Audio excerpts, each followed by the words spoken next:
And we're live. What is up? In the flesh, in all of our glory, in poundage. Just like Daddy likes it. What's going on? How are you today? Not too bad today. Had a lot of places to go, but I got it all done. Now I'm back. My day was a garbage fire inside of a bigger garbage can that was also on fire, inside of a larger garbage can on fire, being held or be in the back of a semi truck that was on fire as well, down a freeway that was lava. Well, but thank God you're a fireman.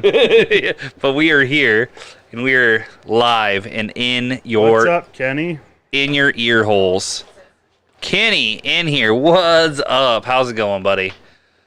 So, wow, we did an episode last week, but we've had a shit ton of stuff kind of happen, and we really didn't talk about stuff. Was it last week that we had? It was 2 weeks. It was 2 weeks ago. What did we? Oh yeah, it was two. Obviously, it was 2 weeks ago, because we do our show every 2 weeks. You know, because I just don't remember things.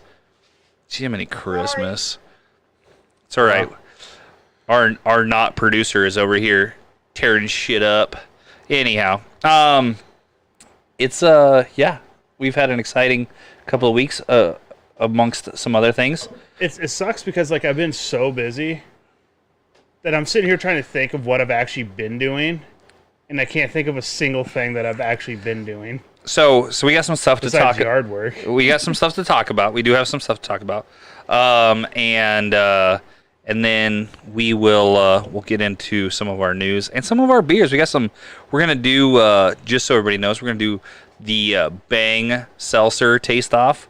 We got 3 different Bang Seltzers, and we're gonna do a little taste off and see what we think of those. I feel like I'm probably gonna like these more than the IPAs. I think so too. I really think so too.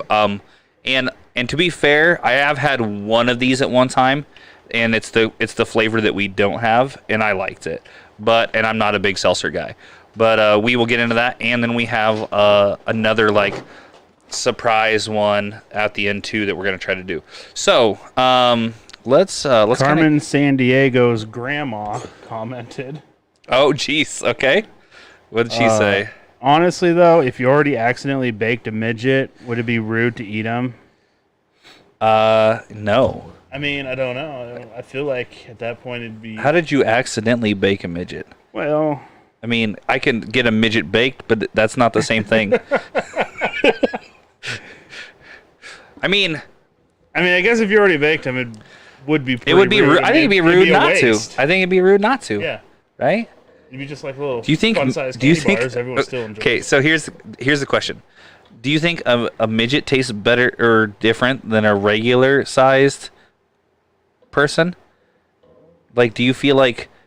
Do you More feel tender? like? Do you feel like they're more tender, or do you feel like they pack in more flavor? You know. I don't know. We're gonna have to watch a couple Jeffrey Dahmer documentaries and see if more flavor per square inch. The little stubby Vienna sausage fingers.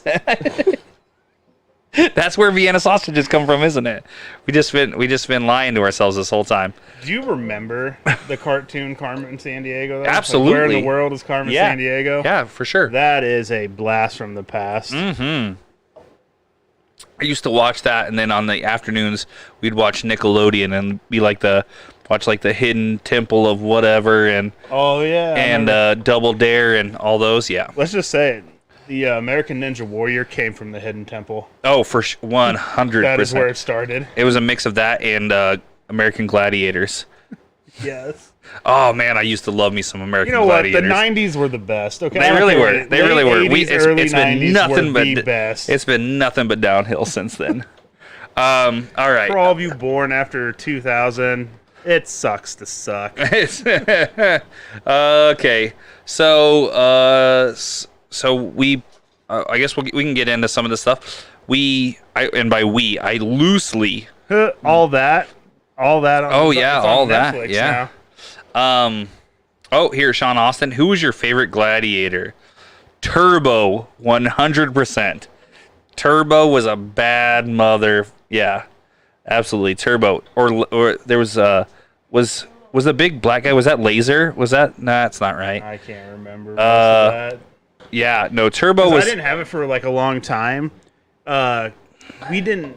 There was like 2 we iterations. were poor, so we didn't have cable. Zap So I had for like you. Sesame Street in the morning, and then after school we'd go watch Wishbone and Bill Nye the Science Guy. Yeah, yeah, I remember watching that stuff too. Like Dragon Tales. Was Zap a female gladiator or a male gladiator? I don't remember. That sounds like it could definitely be either or. Yeah, I think it's crazy. I just saw one. There was a picture of one of the American gladiators. Russell Crowe was my favorite. Touche. Yeah, she was female. Okay, Sean. Okay. So we, and by we I loosely mean we.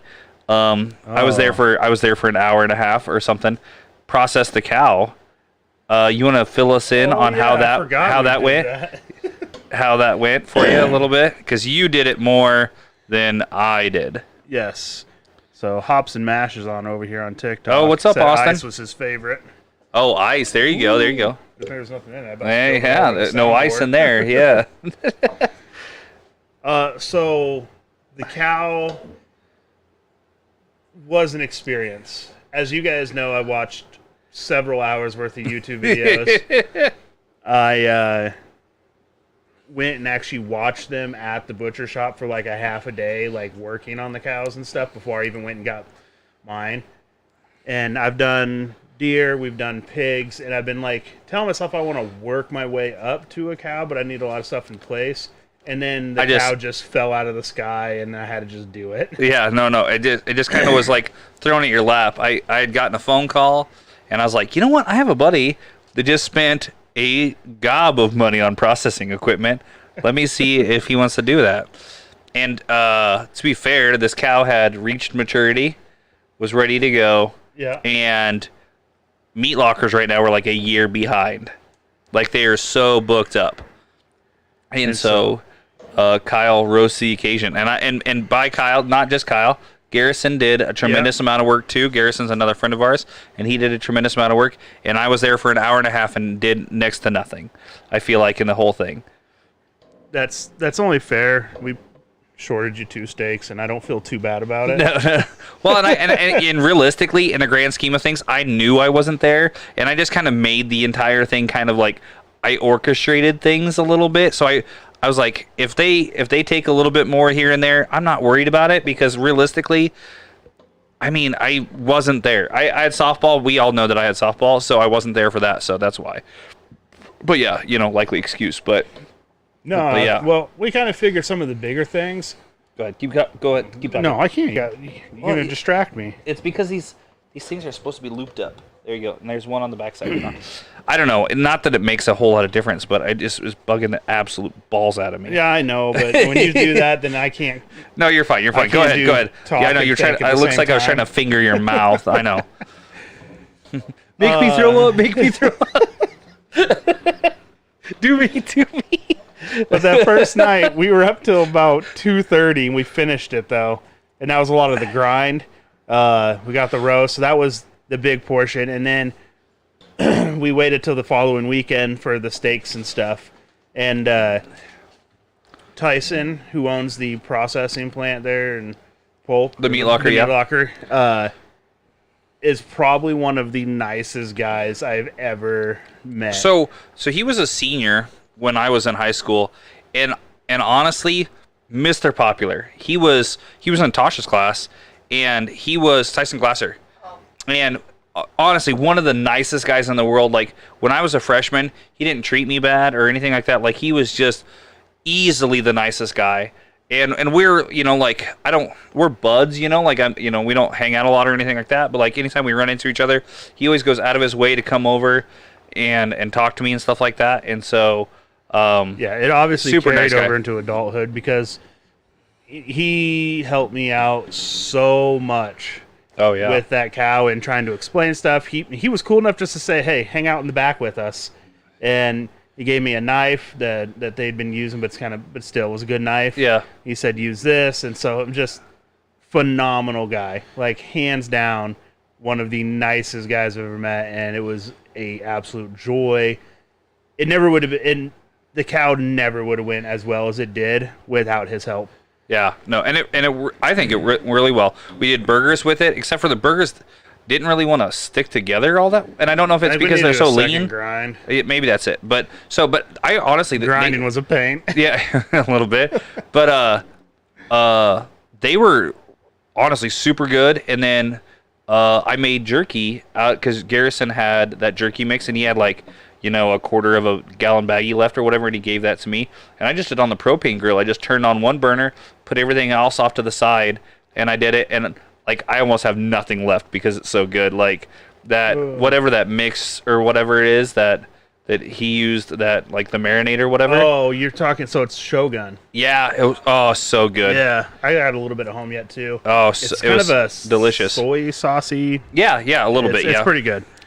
Sari hopping in here. What's up? How are you? Yeah, I thought it was delicious. So good. So I don't want to beat a dead horse and keep talking about this, but I'm gonna go back to the cow. Okay. Anyway. Go ahead. Last thing I'll say. I don't know how gruesome this is to anyone who's watching, but like when we expired the cow. Yeah. They when the cow suicided himself is what they're trying to say. When the cow suicided himself.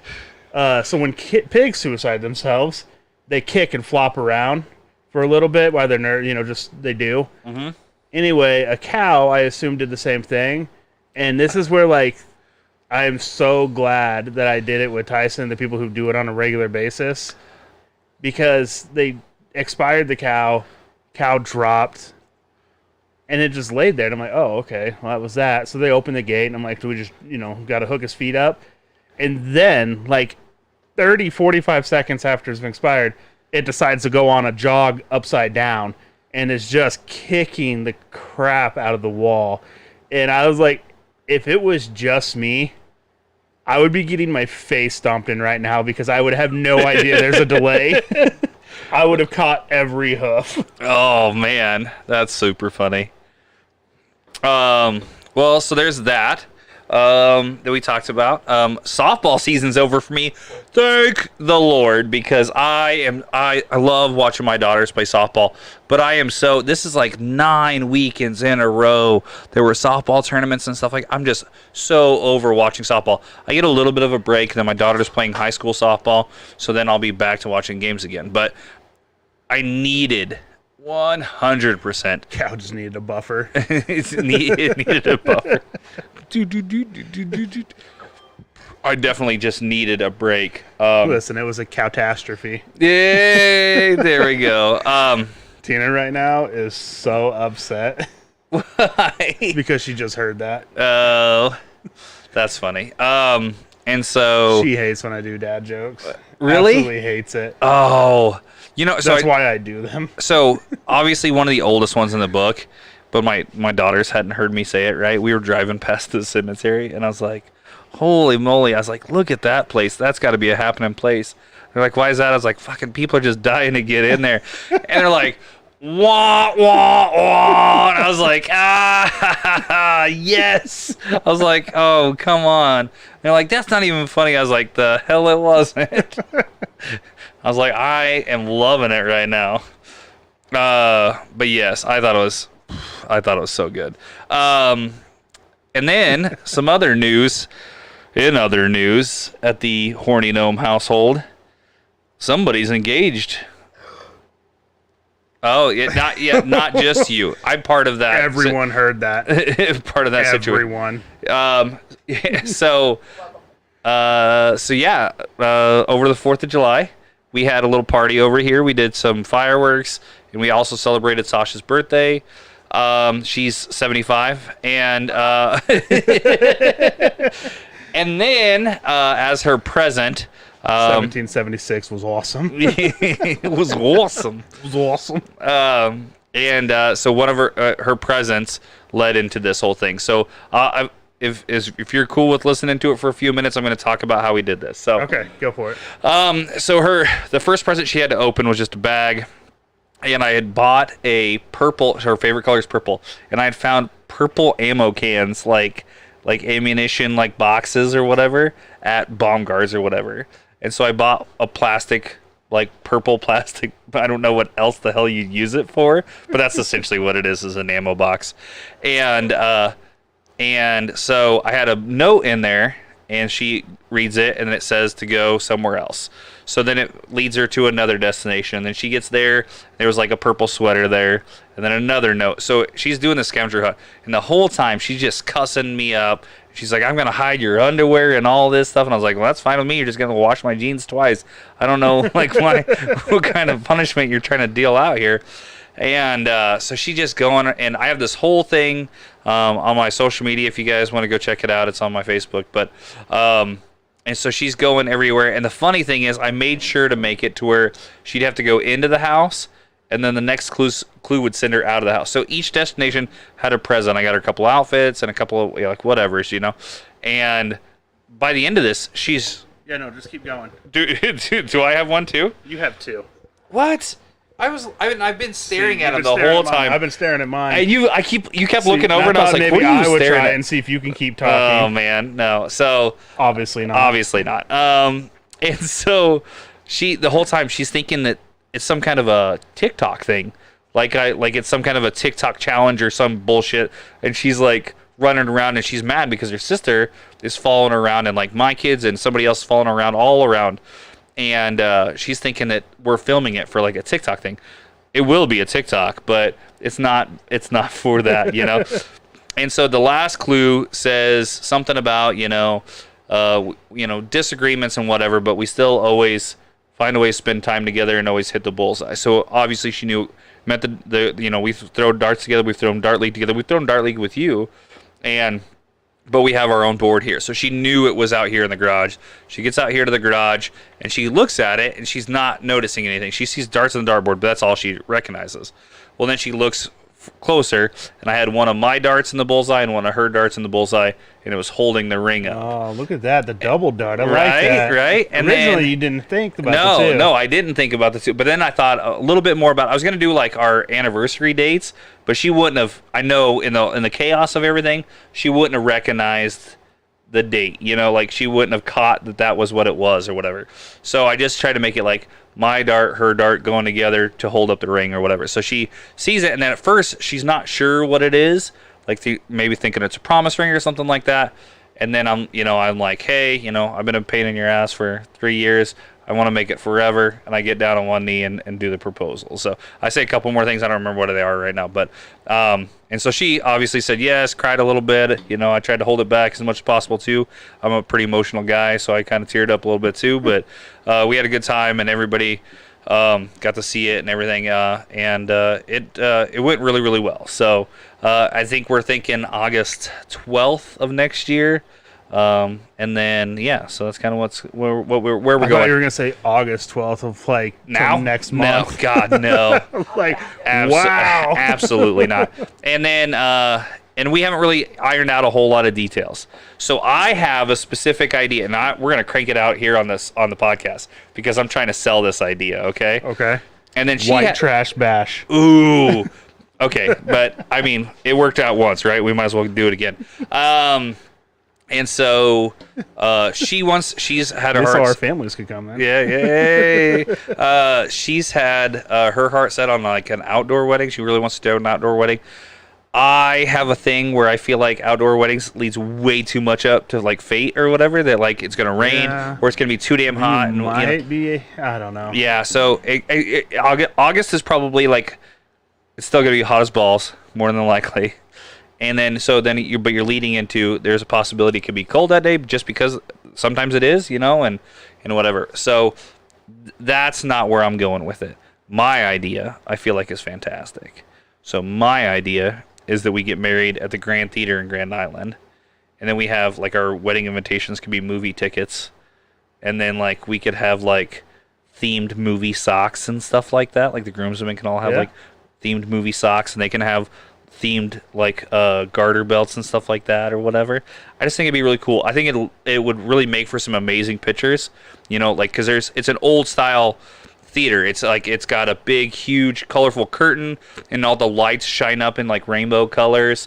It's like 100 and something year old theater, so it's really, really cool and traditional. There's a big, huge lit up neon marquee out in front that we could put our names on and all that jazz too. I think I think it would, and then like one of our favorite things to do together is watch movies together. So I think it would just kind of play all together. And she's not 100% sold. We're super busy with work, and so it's not like our first thing on our minds. But I will. Are you set on Grand Island? Not necessarily, but I know that the turnout would be better if it was Grand Island. Okay. Because I tend to have Why more. don't you just do it at the horse races? What? No. No. Absolutely not. And it wouldn't be horse race season anyhow. I know. They wouldn't be in the way of anything. I guess. No. Maybe the ostriches will come back out. No. The ostriches do. Now, did they ever start the casino out there? Is that even a thing still? Yeah. No. They haven't broke ground yet, but that's 100% a thing. Same thing with Columbus. Columbus is working on it too. Okay, so that's kind of what's going on with us. Other than that, I don't think there's any other craziness that I've written down. Not really. Okay. Oh yeah. Oh hey, go back real fast. We did get one thing. Oh yeah, I feel it. I feel it too. I feel it. We got an upgrade at the Horny Gnome Bar here, which is also our podcast studio. Me and one of my coworkers, Chris, cut a giant hole in the side of the thing and put in a new air conditioner. And it is pumping out nice, cool air. So now we are an all-season podcast studio with a bomb-ass heater and a bomb-ass air conditioner. Yeah, you put some headers on that. There you go, yeah. All right, that's what we got going on. So let's see if we have any comments here. Hey, thanks, Tina. So Tina is actually... I don't know if she's trying to go for like a Guinness Book of World Records of person to catch COVID the most. Oh no, again? Notice the again. Oh. Oh man. So is this third time? At this point, this is third time, right? Yeah. For her? I think at this point damn. they just like in I Am Legend where he had that epiphany that the cure to it was actually in the zombie's blood, not like his. Oh yeah. I think this is that kind of epiphany moment that maybe the real cure lies within Tina's. Damn. Sorry, I gotta answer this real quick. Yeah, no, it's whatever. Yeah, no, I know. Yeah, it's not like we're in school, I guess. Yeah. Fucking. Let's go to news. Talk sports. Okay. So I want to talk about. What I have set up for sports that I want to talk about is the Live Golf Tour. So this is. Let me start by saying what it is and talking about it because if you haven't heard yet, I don't know a ton about it. I've seen some interviews. I've seen some TikTok footages and stuff. I've seen enough to know I like it, but I don't know what it is. Okay, so let me start with what it is. I'll tell you why it's controversial, and then we'll talk money. Okay. So the first thing is it's a new golf tour to essentially challenge the PBA or the PGA and like the traditional golf scene. Okay, it is Saudi Arabian backed. Nice. Okay, you already know it's good. so you know there's money there at least. It is Saudi Arabian backed, and so they just had their first event. So 17 people from the PGA went and played in this tournament along with others, and those 17 people are essentially suspended from the PGA right now. Good for them. Because they fought against it and they went. So anyhow, the reason that it's controversial is because the Saudi Arabian company that owns it is like a big firm that owns a bunch of different businesses, and they have some questionable human rights practices. Like they're building things and they have like 96 deaths or something like that because of poor conditions. Yeah, but I mean, like, what multi-billion company doesn't at this point? Okay, exactly. That's kind of what I'm getting at. Our own governments are pretty much the epiphany of the downfall of the human rights. Yeah. So here we go. I did hear about a caddy getting paid pretty good. Oh yeah. So I didn't include that because it's so crazy. But so the winner of the first event was Charles Schwartzel. He came and he won the St. Albans. He won $4 million. Oof. Okay, but that's only a footnote on this whole deal, right? He also won $750,000 because of a team prize or whatever, because his team, like the team that he's part of, they had the most people finish the highest or whatever, and so he also got an additional $750K. But listen to this. The dead last guy is Andy Ogletree. He's 24 years old. He went pro in 2020. Up until now, he's earned $38,000 on the pro tour. Okay. So 2 years in the tour, and he's won $38,000. So there's probably some, he probably has sponsors and stuff like that too. Yeah. To where he's making an okay living.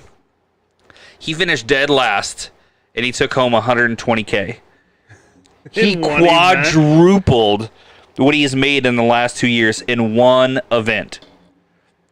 So that makes sense right there, right? That makes sense, And are they doing big money right now to just pull everyone from the PGA? They're talking. This is how things will be paid out. Period. This is the kind of money that will be paid out in events. I think that they have 12 sponsored events or something like that, and they're talking. This is the kind of money that'll be paid out every event. So the PGA is essentially going to have to suspend everyone. Yeah, because there's so many guys that are in the PGA right now that are really just super against it and think that it's like blood money, and they're just not. Tiger Woods is a big activist against it, and Rory, what is his McIlroy or whatever his last name is, he's super against it too. But he's had a little bit of a softened stance on it. So you're telling me I could win a PGA event, take what?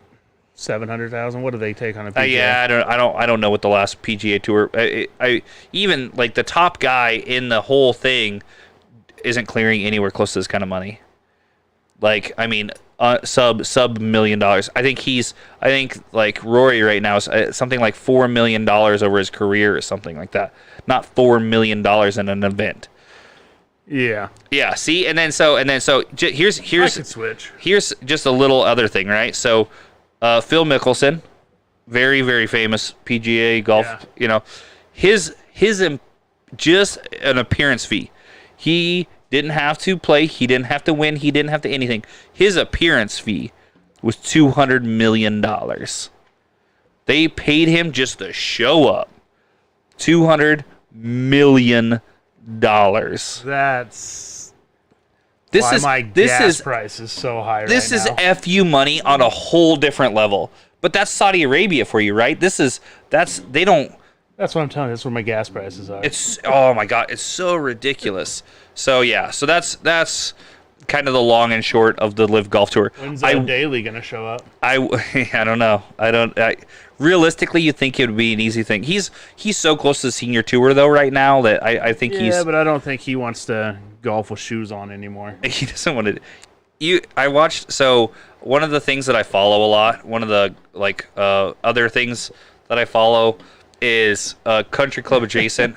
Country Club Adjacent is another like group of podcast guys, and they do like the thing that they're famous for is like doing famous back offs. Like they try to like make you like when you're up on the tee box, they try to like make you laugh so hard or whatever that you back off or whatever. So, but they do all exactly. They golfed with John Daly and they did it with the whole time. The first 4 holes, half of his like wedge shots and iron shots and stuff like that were one-handed while he was still holding a beer in the other hand.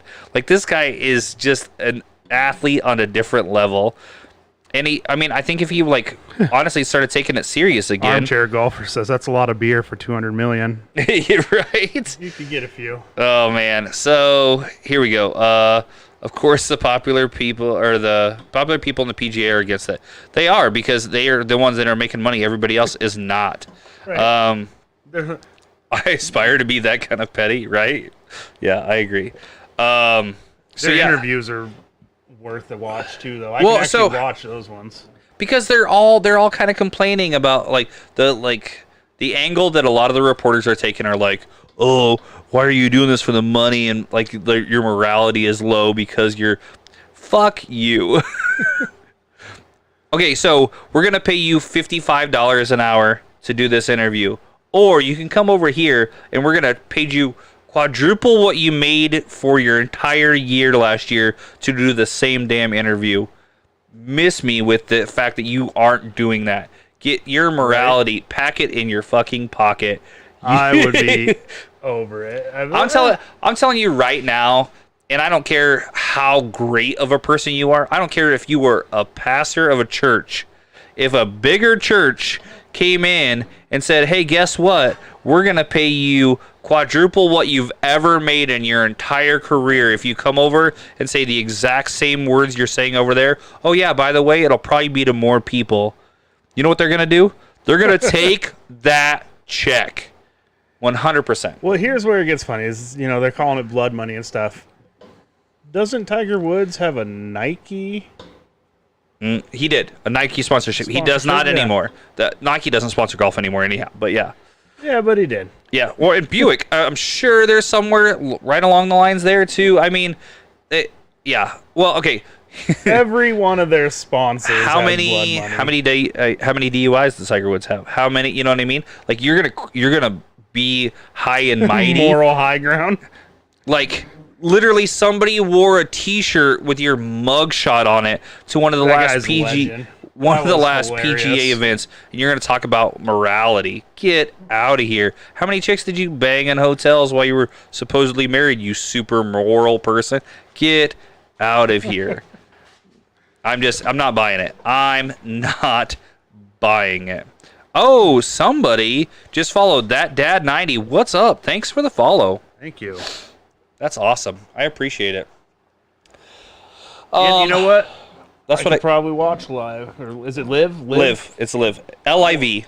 Does it all capital letters? Does it mean anything? I have no idea. I didn't. Like PGA, Professional Golf. Yeah, I don't. Association or whatever. Love that money. I don't know what it stands for. Live in victory. Okay, so I have one sports thing, and it's just a brief snippet. Like, so the Bears are predicted to win one game this year. I think that's giving them some credit. Yeah. So I know there's probably a bunch of predictions out there. Do they play themselves? A scrimmage. Apparently, it's for a bigger plan. They're going to lose a year to prepare themselves and build the team for the next year. So they're kind of like the Huskers for the last like Detroit 10 years. like Detroit has done for the last 25 years. Just giving this year up for the next year for sure. You know what? Okay. Okay, that kind of mentality is like not having sex with your wife so you can save her pussy for the next guy. Like, come on, like, let's go. Like, try to. I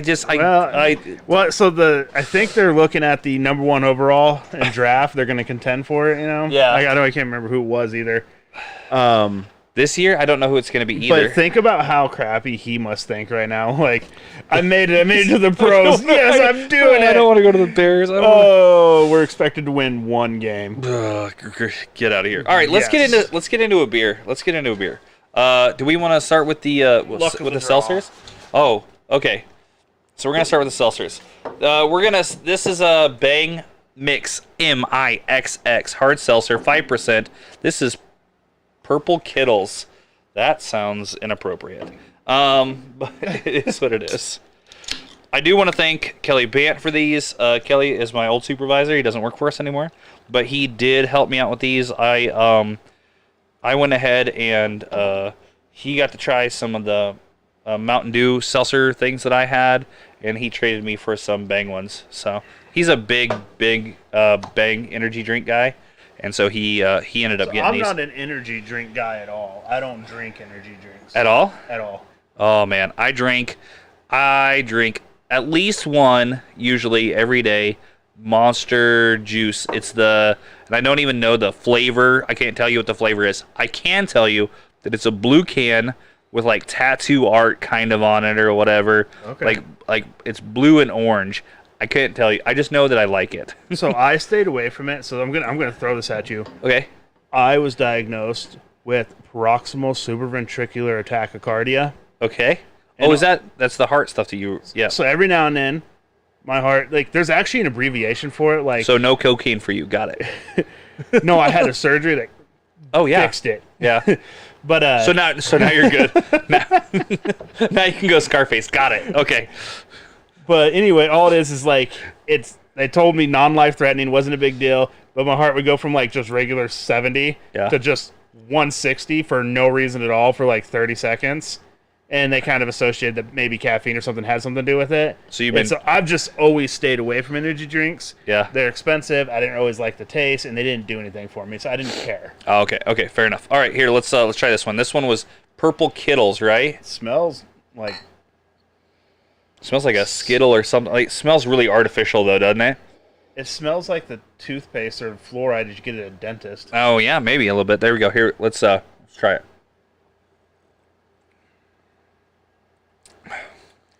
I feel like I just drank a liquid sweet tart. It has a Skittles kind of flavor to it, doesn't it? Are you catching Skittles? Yeah. Yeah. Yeah, no, That is definitely, yeah. Yeah. Not sweet tart, Skittles. Yeah, Skittles. Definitely Skittles. Grape Skittle, to be specific. No, fun fact. Did you know that all Skittles taste the fucking same? Really? Yeah. You didn't know that? I don't know. I think it's hilarious because, well, they're supposed to not taste the same. I'm pretty sure they all taste the same. I mean, we don't have a producer to fact check we that. We will definitely. But they have different types of Skittles. They do, but I don't taste the same inside that one. Do I have an all-time favorite? What, beer or what? Christina says no. I don't believe you. Somebody Google it for us real quick. Or Kyle, if you want to Google it real quick. Fun fact, flamingos aren't actually pink. They're an off gray. They only turn pink because they eat shrimp. I knew that. Yeah. Yeah. So Skittles, same thing. Yeah. They only taste the same because you put a whole handful in your mouth at the same time. He says they don't taste the same. Alcoholic beverage. Do I have an all-time favorite alcoholic beverage? No. My favorite all-time alcoholic beverage is all of them because I try all of them. At least a lot of them. I do. There's some stuff that I really don't like, and there's some stuff I really enjoy. Like I'm a big, huge IPA guy. But I don't have a favorite. Do you have a favorite alcoholic drink? Or how about, do you have a favorite cocktail? I have a favorite cocktail, I suppose. I don't think so. You don't have a favorite. So my favorite of all time, if there was if I had to drink a single cocktail probably for the rest of my life, and as much as I'm a big bourbon guy and stuff like that, it's not where it's at. Realistically, in my opinion, my all-time favorite cocktail is probably Blue Chair Banana Rum and Coke. It's good. It's just really, really good. I got the bottle of it up there. But I think it's really, really good. We slammed, when this whole idea for this started, it was Blue Chair Banana, but cream rum that we were drinking out of that bottle that night. But yeah, so. I've had some good ones, but I can't say I've ever had a favorite that I go up to the bar and order. This is the only thing I have. Ooh, so that's different. Because you can't order that at every bar. So. Oh, you know what? I take that back. And I've only ever found it at Sandy's in Lincoln. Oh, you're talking about Elkhorn water. Elk Creek water. Yeah, there you is the best. But that's the only place I've ever found that has it, and they make it right. I've ordered other places, and they've looked it up for me. And it looks... And it just is not the same. And I've tried to make it here, because you told me about it too, and I've tried to make it here. It's just not the same. Yeah, so they don't taste the same. Okay, has anybody looked this up? Did anybody look up the Skittles thing for me? Kyle's going to look it up for me. That was our first beer. Well, it's not a beer. It was a seltzer to start off with, but it was good. I think it tastes good. I definitely get it again. It pops up in Google search already. Yeah. They all taste exactly so Skittles the same. have different fragrances and different colors, but they all taste exactly the same. Let's go.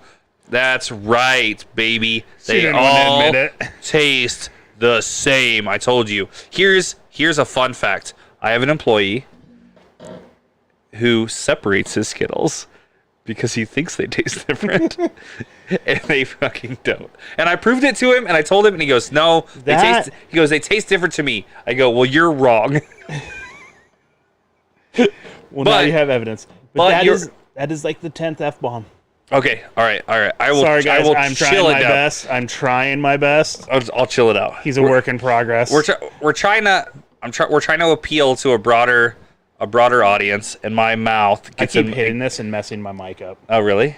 Like I'm just gonna push it down here. There you go. And I anyhow, they do. So here's the thing: if they do smell differently, then part of your taste comes from smell. So in that aspect, your body or whatever your brain is tricked into thinking that they taste differently, but they don't. Tina, I feel called out. I think even though mentally it tastes different, I still think it tastes different then because it's still there's something said there, but it is still the same taste. They don't flavor it differently. So when they get to they should do like a mystery Skittles where they're just all white. They do. There's a bag of mystery Skittles. So they're just messing with people like this is a mystery they're just Skittles. We're just not going to color them differently. We ran out of dye. Let's just they saved money and made everybody think that they were geniuses. We have a great idea. Let's mess with... And you know how many people sat down and were like... Yeah. Purple. Like I said, I have an employee that he uses like those bigger pill containers in separate, which is the oddest thing, I think. I love this guy to death, but he separates his Skittles out. It's the weirdest thing I've ever heard. I think I've been known to separate M&Ms and they're all the same, but then they start getting melty and then whatever. Yeah, and they're all in. Yeah, I don't separate any of that stuff. I don't got the time anymore. I'm at the age where it's just open a little bag, down the hatch. Tina says, honestly, smart marketing at its finest. Exactly. Right? Exactly. Okay. What was Starburst? Starburst had that commercial that was contradictory or what was it? I don't remember. Contrast. I don't remember what it was, but those commercials were always pretty good. All right. Do we want to go into fun freaky facts? Do you have any? No. Nope. No. Okay. So Kyle didn't get a whole lot of time to prep, and so I had. It is Shane's turn to. Last week it was, or last time, last. Put the show on his shoulders. Last episode it was you. It's me this time. Last episode was me. This episode's you. So I didn't get a chance to do it today. We're gonna put a vote out and just which episode was the best. Usually it works out really good when we both go.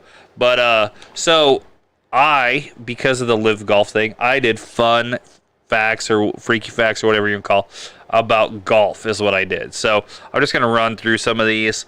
And we can talk about them if you want to talk about them. But because it's getting harder and harder to find freaky facts about things or whatever. It was super easy in our first couple episodes, right? And it is getting harder and harder. So now I'm just trying to find facts that people would actually care about. I've seen some facts that who cares? Yeah, yeah. Why?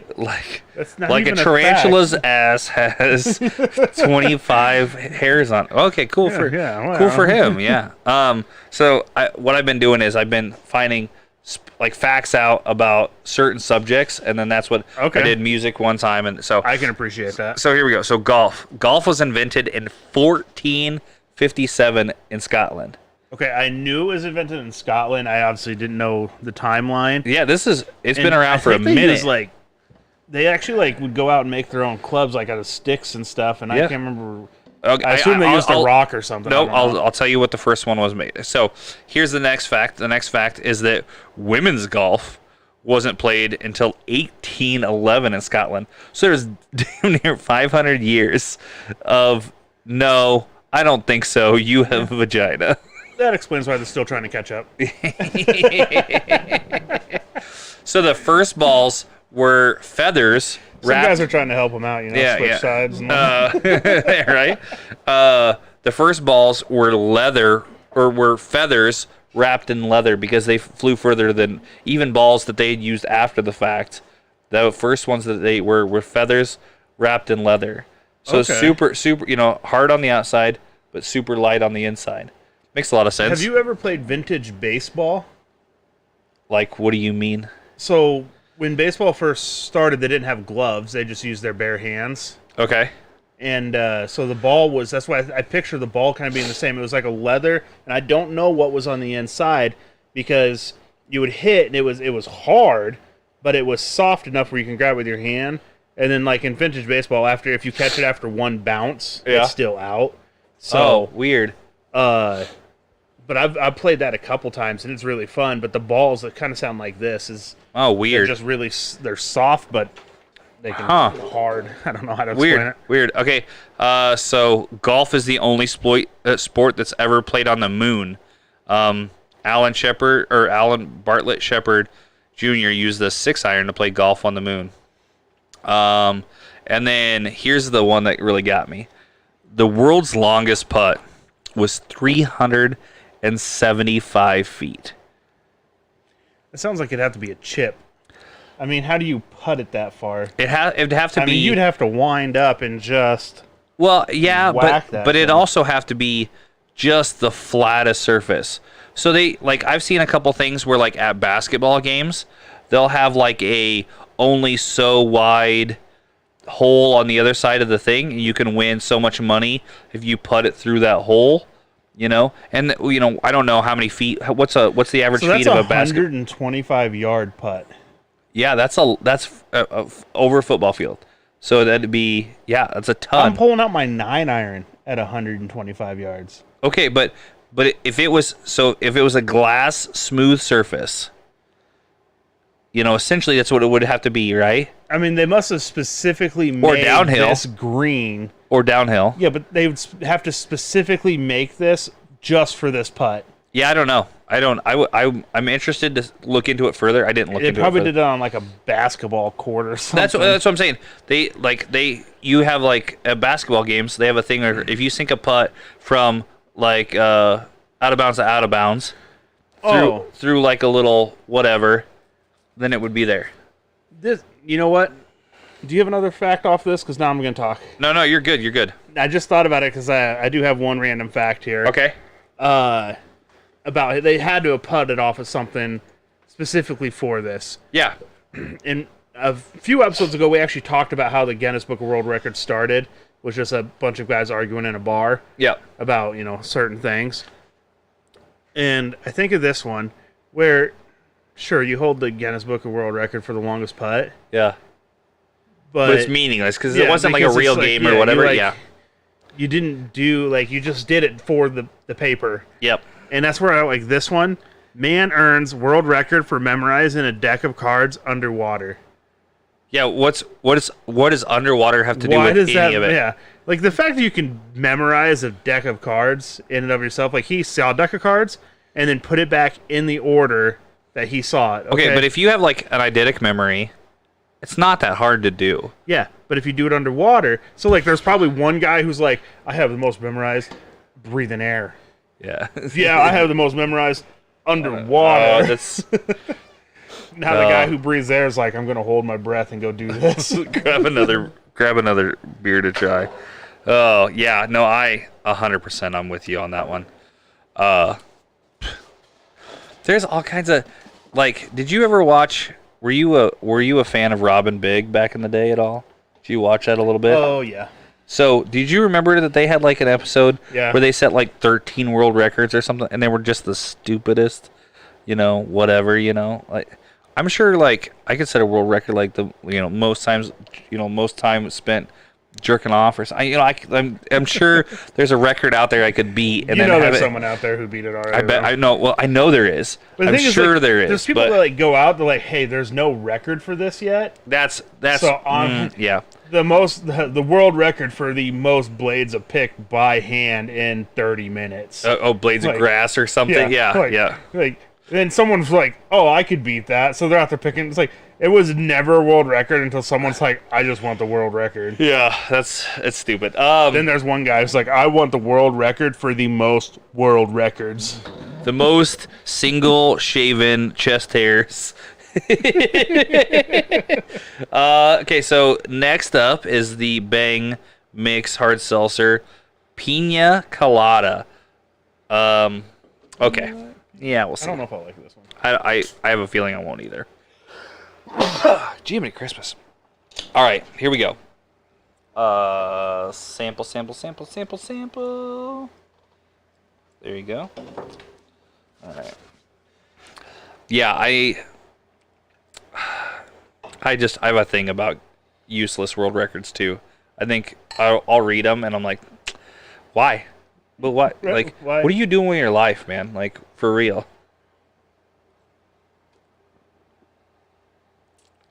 It's not terrible. It's really pineapple-y. But it's that artificial pineapple taste.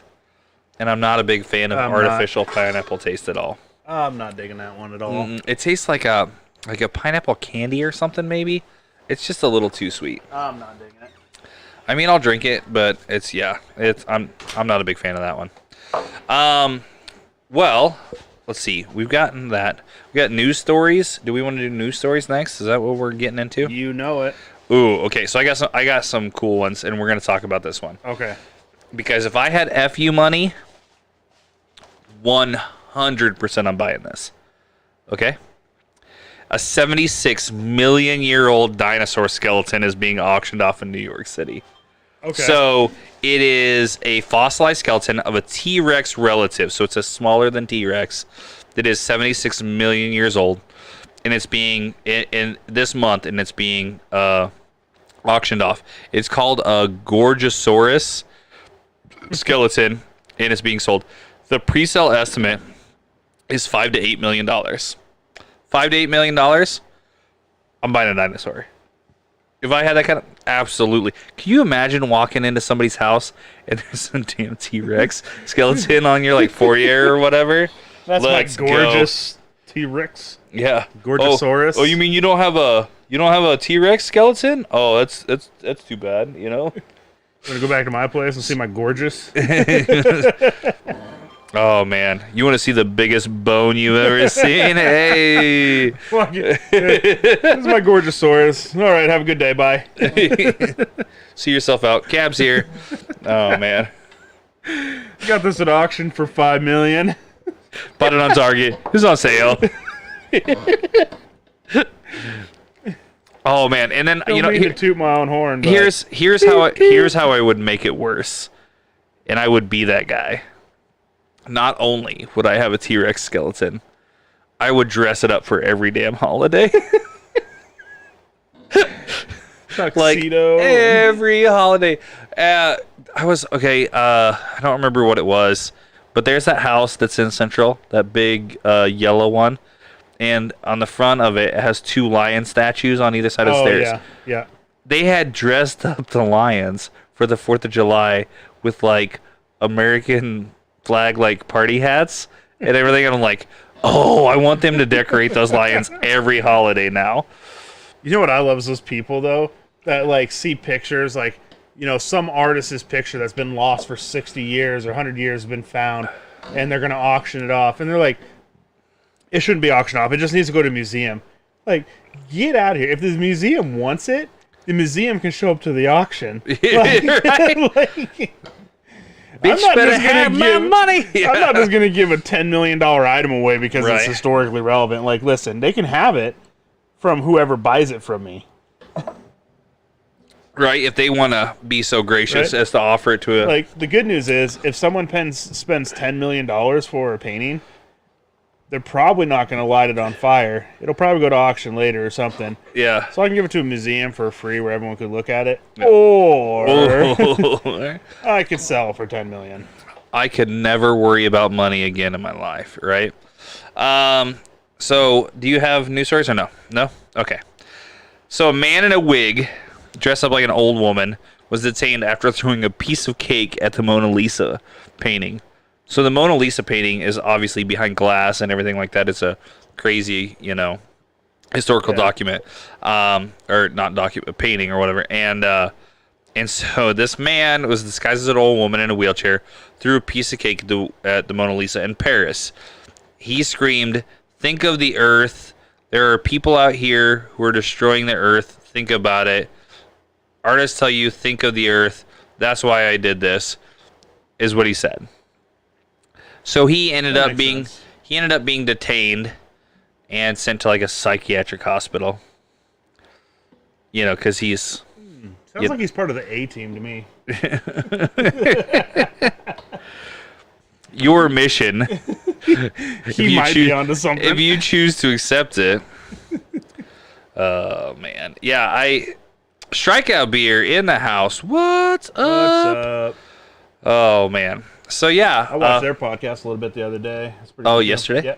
Yep. Yeah, yesterday. It popped up on my feed, and I'm like, oh, hey. Yeah, there you go. Yep. Strikeout Beer is, they go live every Wednesday at, what is it, 7 p.m. Central Standard Time. If you get a chance, go out and check out those guys. They're part of this Partycast network that we're part of. They are the men behind it. They are the first and founders of the Partycast network and great friends of the show and part of the reason that we exist, realistically. Yeah. So great dudes. Once we got our foot in the door. Yeah, for sure. Of course, I'm going to guess this is Dave talking right now, and he says he's tired. So imagine that, because he's old balls, and he's always tired, it seems like, especially around the time of our show. But yeah, it's going good, Dave. We're having a great show, and thanks for stopping in, buddy. He has like 3D printers and stuff. He does do 3D printing. I wanted to get into that so bad. Really?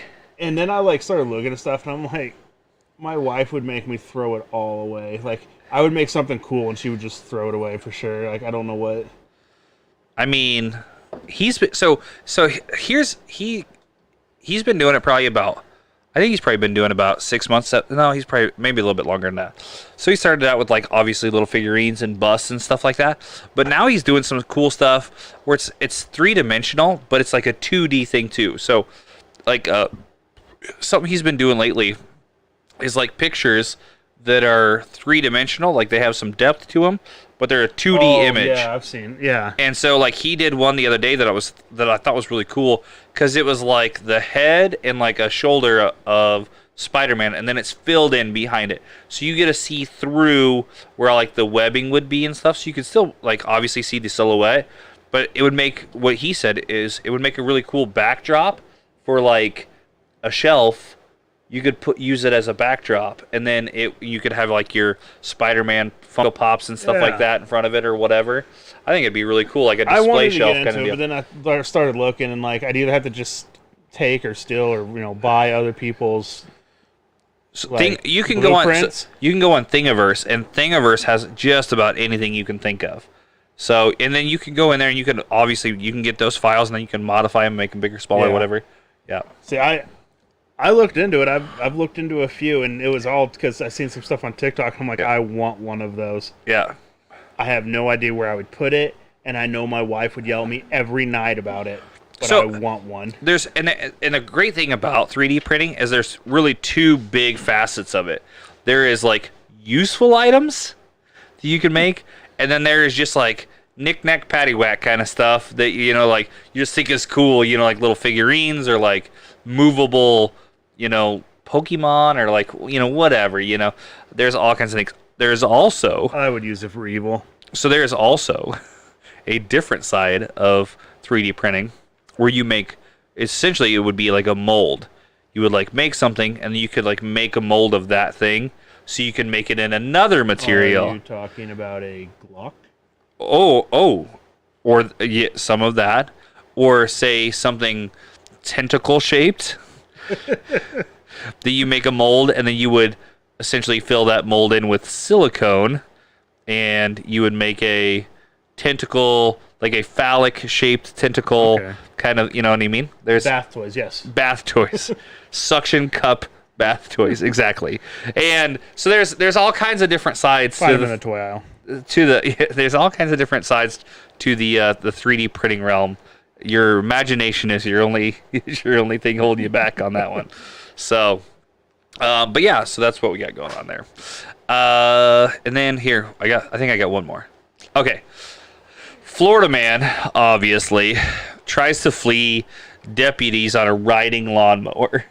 Okay. So, Florida deputies used the taser to stop a man who had tried to avoid arrest by fleeing on a riding lawnmower. The Okaloosa County Sheriff's Office said that they were trying to serve arrest warrants on a 40-year-old man and found him on the mower in the backyard. They shouted in at him to stop and get on the ground, and he tried to escape on the mower. So they tased him. And then they handcuffed him, and they found him with a revolver, a handcuff key, and methamphetamine and a pipe. Of So you're course saying they it was did. the sixth time he actually mowed his lawn that day too? Yeah, probably. And there was Probably his neighbor's lawn. there was no motor on the mower. He was pushing it by foot, like the Flintstones. He was facing charges of grand theft of a vehicle, felony criminal mischief, 2 counts of resisting arrest on an officer, possession of a concealed weapon by a convicted felon, carrying a concealed handcuff key, Is that possession of illegal? You could buy those like anywhere. You can get on Amazon and handcuff buy keys? a handcuff key. Apparently, and then possession of drug paraphernalia, felony failure, and other counts. Holy, he's going away forever. Some of those John Forever. Deere's get some speed to them though. Right? So I mean, I used to drive one that I could pop wheelies on all the time. Like yeah, it had enough he could have torque. taken off. Yeah, you never know. 3 or 4 miles an I hour. think it was John Deere that had the old saying: "It's not how fast you can mow, but how good you can mow fast." Oh Is that yeah. what it was? Oh maybe. So they got speed. That sounds like a legit thing. Or it's- So I do want to talk about this. This is not my favorite avoiding the cops vehicle though. My favorite of all time, and you've seen the video, is the guy trying to run away from the cops on the scissor lift. Oh yeah. And then they stop him and he's like, "Come up here and get me." And then they're trying to and he races it up. But he found the one deputy who knows how it works, and he Yeah, got the emergency. He's like, "Hey, what are you doing? Get away from those. Stop touching that!" Oh man. Props to that guy though. He's a true American hero. Right? I mean, is that still a DUI at that point? I mean, doesn't a scissor lift go all of 3 miles per hour? Oh, if you're downhill? way less. Way less than that. It's so slow. Even on the rabbit mode, it's so slow. So very, very slow. That's what I got for news. I think we got Would You Rathers, unless you got something you want to talk about in the news. Rathers. All right, you go ahead with your. Actually, let's get into another beer real quick, and then we can do that. I feel like you're speed shooting these at this point. That's it. We're an hour in, bro. Okay. You want to talk? Oh, do we not want to do the last bang? We want to. I thought I grabbed it. Okay, I'm just. No, reaching in I and thought there was 3, right? There should be three bangs. There we go. We can taste test this real quick, then we can go to that last one. Strawberry Blast. You know what? I might like this one. Strawberry Blast. I'm gonna be blasting my strawberry. Never mind. Bang mix hard seltzer 5%. Again, Strawberry Blast. I like strawberries. My sister has a strawberry tattoo on the back of her neck. I actually helped pay for it. Yeah. Thank you for that random fact about your sister. Hey, you know what? It's a Why? cool. She had waited for a long time to get a tattoo. But does it mean anything significant? She's like, I just like strawberries. This is that. She's a huge strawberry nut. She draws strawberries all the time. She has a bunch of strawberry clothes. She loves strawberries. And there was all kinds of... The day that she got the tattoo, and this was all just coincidental, it was around her birthday. The day she got the tattoo was a strawberry moon, which is like a weird thing that doesn't happen a ton. And it was also strawberry shortcake day. And both of those things she didn't know until she got the tattoo. Nice. So she got an overall fruit. Yeah, she's a fruit. Yeah, that's right. There you go. You remember where that button was? I remember that one. Okay. All right, here we go. Strawberry. What was it? Strawberry Blast?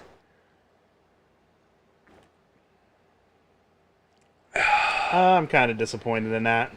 It's very strawberry, but it's artificial. It's not. It's like it's so artificial. It's really, really. It tastes like a forced joke. I about spit this fucking all out.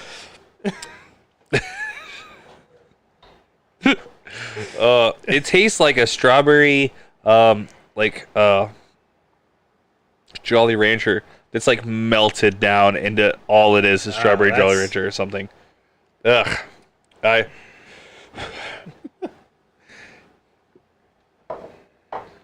God, that's awful. It's just too sweet. I'm sure there's people that just absolutely love them. It's just too sweet. Yeah. Gross. Water that down. All right, get that other beer out so I can get the taste out of this out of my mouth. Ugh. Oh, that burp was worse. So this is... Oh, no, not that one. That one we can wait till a different episode for that one. I don't want to get... That one's going to taste awful, I think. So this is... I'm actually really excited for Kyle to try this because this is a different style of beer that I don't think Kyle's really tried a lot of before. And... Oh, God, that's terrible. And this is such a great example of this style of beer. So this is from Half Brothers Brewing Company out of Grand Forks, North Dakota. North Dakota. And it is called Pink Fluffy Unicorns Dancing on a Rainbow. Apparently there's a song. I have no idea what it's from, but apparently this is a song. Pink Fluffy Unicorns Dancing on a Rainbow is a song. Okay. But that's the name of this beer. It is a ale brewed with lemons and blueberries and lactose sugar. So it's not quite like a smoothie sour. Like the other one was, but this is a kettle sour of that same variety. It is definitely a song. Play it a little bit. We could probably play a little snippet of it. Turn your mic around. Excuse me. Oh, wait until this Allstate commercial. We are not sponsored by Allstate. Just throwing that out there. Yeah. This is a 6% by volume, by the way. Let me crack this open. I'll pour it out, and then we can listen to this god-awful song that this beer is named after. Because I'm sure it's stupid. Is that coming through for you? Just barely.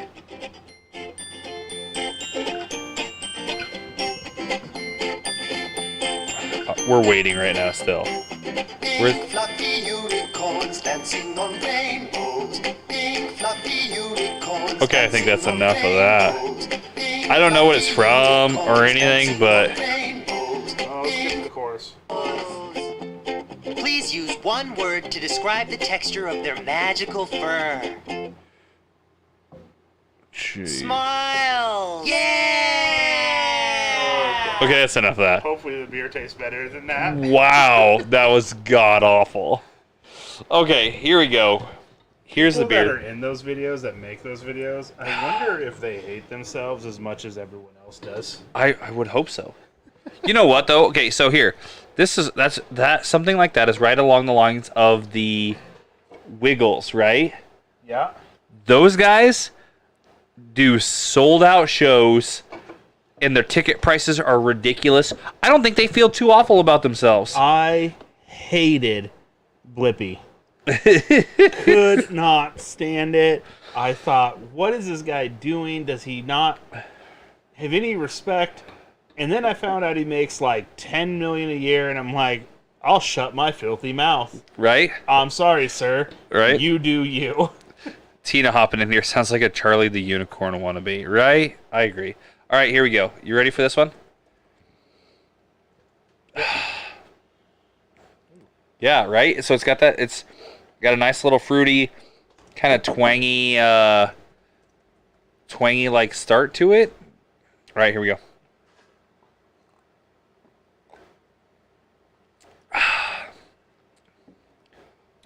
That's sour. It is a sour. It's a kettle sour. Oh, is it? Yeah. Well, that explains that. Yeah. But it's not bad, right? No, it's not. It's not really. It that has bad. it's not an overpowering fruit taste. It's very subtle. It's not overpowering. The sour is nice. It's not too sour to where it's undrinkable. It has a nice little bitter to it. I think it's nice. Yeah. It's not a bad beer at all. All right. So it's way better in the bangs. it's way better. Way better. Way better. I agree. Okay. Blippi earned $11 million, by the way, so just throwing that out there. Just quick Google Christmas. search. So I don't think he feels too bad. Nope, probably not. All right. So would you rather? Okay. This one I thought I knew, and then I started thinking about Bring it. that more. mic up a little bit, buddy. That better? Yep. Way better. Well, you are welcome. So this one I thought that I knew until I read it and realized I don't know. Okay. Would you rather be able to fly or be able to breathe underwater? Okay. I instantly thought fly. Yeah. And I'm like, well, How cool would it be to breathe underwater too, though? I think it'd be cool. It wouldn't be cooler than flying. Here's why. One of them is actually worth something.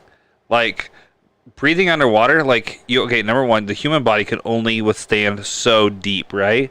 Even if you breathe underwater, the human body can only withstand so much of a depth, and your vision is horrible after 20 feet down or whatever. And you're still having to fight off things that can I thought about that too, and so I would take flying specifically for that. I'm still gonna run into probably flocks of birds, just like woo. Yeah, but I'm taking flying. But if you didn't have the human condition where you didn't have to fight anything off, and you could handle the pressure and see underwater no matter what. Yeah, no, that's a whole different thing. I feel like that's a different thing. Would 100% consider breathing underwater. Okay, but you're talking Aquaman versus Superman flying. Okay. Not Aquaman strength or anything, just Aquaman ability. Yeah. So I really feel like that's a different thing. I feel like that's not just your base level breathing underwater versus level, flying. I'm taking flying. Flying 100%. If it's not, where you get a few extra things, I would seriously consider breathing underwater. Because then so here's where you're running into a problem. Anyone else say anything? Here's where you're running into a problem with those comparisons.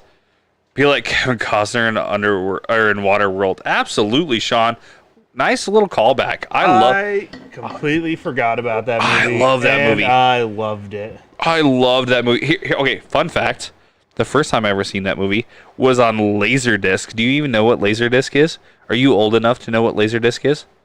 No. Okay, so Laserdisc was this fun little thing that was like a precursor to DVDs, where you could get like a vinyl-sized disc that would have a whole movie on it, but the disc was this big.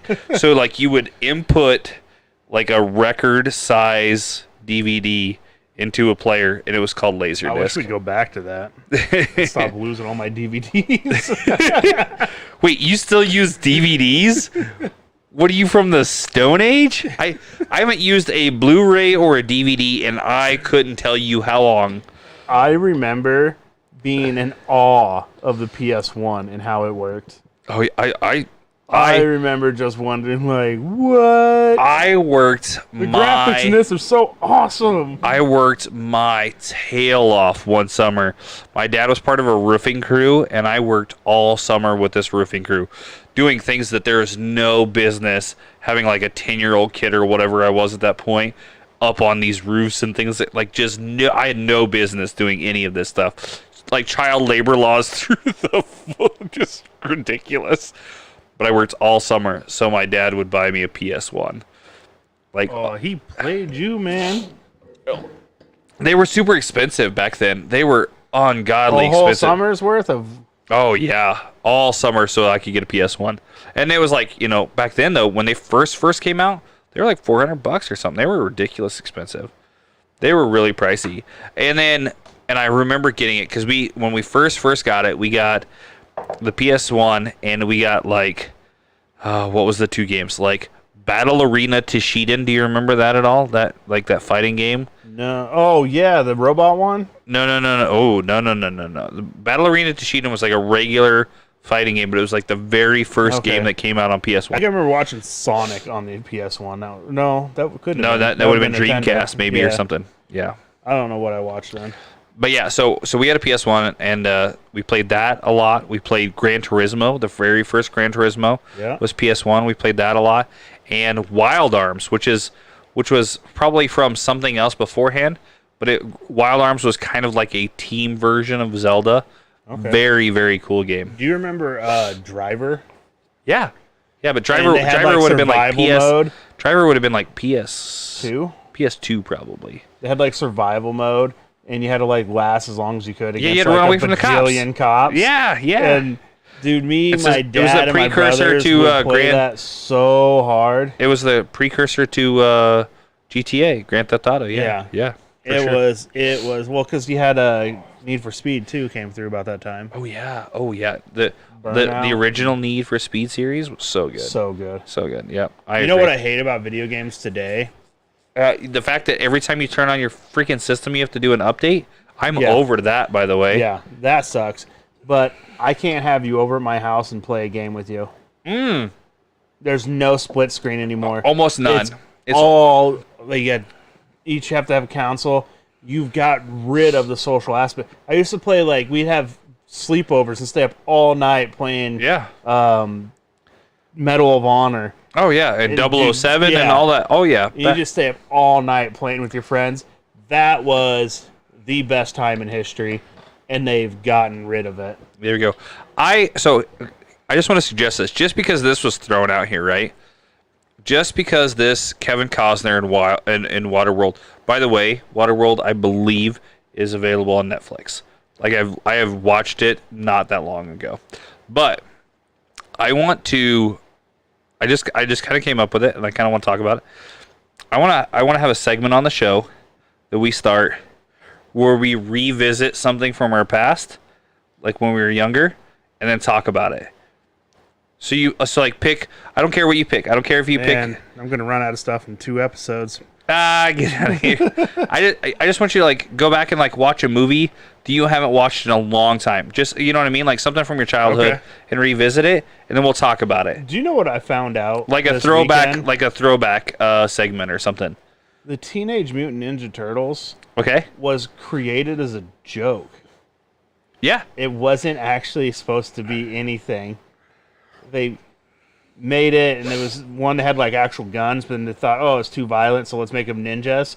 And they thought, what's the most ridiculous animal that would never be a ninja or whatever like that? It was a turtle. And they thought turtle. Then they just made a spoof, and it just slammed, and now everyone. And I was like, you mean? And they've redone it one of with the Megan best. Fox. Yow. I don't care how crazy she is. I don't care. I don't care. Give me Megan Fox opening up a Camaro hood any day of the week, and I don't care if Tasha hears this. Don't look close enough to Machine Gun Kelly for that. You know what? I don't care. I will take his sloppy seconds on this. I'm just saying. Megan Fox, total banger. But I want Megan Fox in Transformers. I don't want Megan Fox now. She's had some work done. She doesn't look as good. Just like I wouldn't want Trish Stratus now. I would want Trish Stratus circa 1998 or whatever. You know what I mean? Or Stacy Keibler for that matter. Whatever. You know what I mean? You got a Cindy Crawford circa 1989, baby. Let's go. You gotta get these Bettys. Gotta get these Bettys in their prime. You know what I'm saying? Too much plastic after that, and then it's Well, just all yeah, downhill. you know what? Honestly, I will say this: I feel like Cindy Crawford really, really aged well. She looked great up in at this point she's probably 70 years old or something, but she looked really, really good up into her 60s, just fine. You know what I mean? If you're talking about actresses that have aged well, you cannot overlook Jennifer Aniston. Oh, It's no, like she hasn't aged at all. No, she has some kind of magic, because I even feel like the argument She's is a time traveler. That's all it is. The argument is made for sure that she arguably probably just has the best plastic surgeon on the planet or something. You know what I mean? Because I would feel at this point that she's cracking on 60s door She's almost. almost 60. She's almost 60, and Oh, look, gravity does not have a whole lot of effect on some of her appendages, is what I'm going to say. And things like that, she just has defied. And maybe she's just she's 53, but I mean, okay, so that's not 60. No. But here's a case in point that somebody that is 60 that looks really hot still. The Dr. Quinn medicine woman chick. She looks banging for 60. I don't know who. Yeah, the chick that played Dr. Quinn medicine woman. On Wedding Crashers, she was the mom. She was Kitty Cat. Look it up. Dr. Quinn medicine woman. I don't remember what her name is. It doesn't matter, but I mean, there you go. What's her name? Jane Seymour. Jane Seymour. There we go. She's over 60. I want to say she's over 60. Right? What is she at? What's 71? Look at that. And she's banging banging. I mean, I don't know if I go banging, but No, she's banging. But for 71, she is definitely looks 50s, not no 71. Nah, she puts. I know 40-year-old women. She puts to shame. Get out of here. She's banging for 71.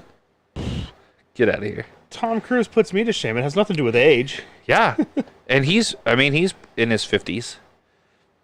No, he's older than that, isn't he? No, I think he's in his 50s. No, I think you're wrong. Nah, get out of here. He's in his 50s. Are you thinking 60s? He's not in his 60s. He is in his 50s. Tom Cruise is 100% like 53, 54. No, he's 60. 60. So there you go. 60. He is at 60 though. Yeah, He yeah. still looks like he's in his 40s. Yeah, 100%. Did you see the new Top Gun movie? I hear it's phenomenal. I've heard people say that it's the best movie that they've watched in the last 10 years. I haven't gotten to see it yet. Oh, I really want to see the new Marvel movie that's out right now, that Love and Thunder. Thor? It's good. Yeah. Did you see it? Yeah. Oh, you're a piece of shit. I want to see it really bad. Is it good? Like, it's funny. I think it's really funny. okay, rank it against Ragnarok though. Because I really felt like Ragnarok was really good. I feel like they're different genres, though. So But Ragnarok, it's still Thor. It's still... It is, but Ragnarok had a lot more seriousness to it. What? No, Ragnarok was a really funny one. Like, Dark Elf, the Dark World one, the second one was really, really serious. Remember where they had to battle the Dark Elves and stuff? Yeah. This is turning into a comic book podcast real quick. But anyhow, or a comic book movie podcast. But so Dark Elf was really, really serious. I felt like that was. Ragnarok, I didn't think it was... Because, like, the first scene is him spinning around and trying to talk to the guy and, like, making all those jokes and stuff like that. I felt like it wasn't serious at all. And there was a little bit of seriousness with, like... So I feel like there's more comedy in this one. Okay. As far as the whole Marvel storyline goes and everything, I don't know if it's majorly significant, but as far as movie goes, it's great. So the one before this would have been Doctor Strange and the Multiverse of Madness. Did you watch that one? I don't know if I've seen that one yet. It's available to stream, by the way. It's on Disney Plus. Do you have Disney Plus? Yeah. Go check it out. It's not bad. I actually really like it. I keep thinking I've seen it, but then I'm realizing that I just watched like Spider-Man, No Way Home, and I think I'm just like in my head merging the two movies. Oh yeah, because I think I wanted Multiverse of Madness has like different Doctor Stranges and stuff. I wanted to see the Doctor Strange movie, but I didn't want to see it before I watched Spider-Man. Yes. So I watched Spider-Man first, so I have not seen the Doctor Strange yet. Yeah, check it out. It's available on stream. Sorry. We really went down a rabbit hole with that one. Give me your Would You Rather. I already gave you mine. God. Give it to me, Daddy. I heard that. Would you rather have the exact change every time you pay for something, or the ability to find anything anytime you want? Yeah, okay, see? So wait. See? That's a hard one, isn't it? Do I have to earn this money, or do I? No. You like reach in your pocket. Okay, exact and change. you have exact change every single time. Exact change. Okay, hold on though. Or you're able to anytime if something is lost, no matter what it is, you have the ability to find it no matter what. So like say Atlantis. You know what? So you're saying I could find like the City of Gold, Atlantis, whatever you want, no matter what it is. Your ability is to find anything that's lost. Okay, imagine how many times have you lost something stupid in your house, and you'd be like, man, if I could just, you know what I mean? Like, if I could find this right now, I'd be like, whatever. It would save you hundreds of dollars, or you know what I mean? Like all the time, like that, stuff like that. If you could just find everything, I mean, you can make a career of that. I mean, how many people search the ocean for things? Exactly. Yeah. And lost treasures, and Yeah. So I'd probably take that if that's it. I thought it was like something I have, like if I lost my pen, I'd be able to find it, or my anything. Tool, my anything, 10 millimeter socket. Anything, anytime. Maybe 10 millimeter sockets I'd find. Yeah, all of them. All of them. All of them. Where are you in the left socks hiding? So I have contemplated this, right? This is like a real contemplation I've had for a long time, because I have definitely wished for both things a billion times over. You know, because like it's not even that. It's like, and it's not, and I said anything, anytime, which also means like problem solving. Like you find the solution to a problem anytime you want. Also, Well, so like the reason I would pick that one above the money one, because I mean you could go buy anything you ever wanted and just pull it out of your pocket. yeah, But I feel like you can still make the money to get what you want.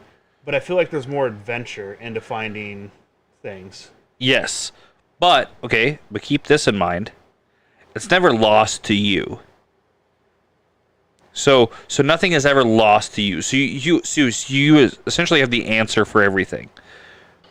Can you imagine? Can you imagine? No. I turn into my wife. Yes, you turn into your wife that can find the thing that you are staring at, and you still can't find answer to everything. and knows the answer to everything.